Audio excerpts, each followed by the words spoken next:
شاہنواز بھائی ہیں، ان کا سوال یہ ہے کہ انبیاء، صحابہ، اولیاء کو احتلام ہوتا ہے یا نہیں ہوتا؟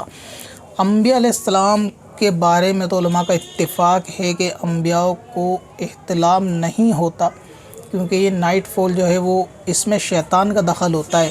شیطان کے دخل کی وجہ سے معاملہ ہوتا ہے، اور انبیاء کے ساتھ جو ہے نا شیطان معاملات میں دخل نہیں کر سکتا، یعنی اس کی اتنی طاقت اور حیثیت نہیں ہے، تو اس لیے انبیاء کو احتلام نہیں ہوتا۔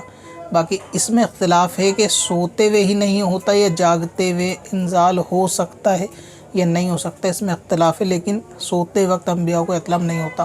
صحابہ کو غالباً ہوتا ہے، اور اولیاء کو بھی بعض کو ہوتا ہے، بعض کو ان کو بھی نہیں ہوتا، ٹھیک ہے، لیکن یہ ان کے مرتبے پہ ڈیپینڈ کرتا ہے کہ اولیاء کو بھی احتلام جلدی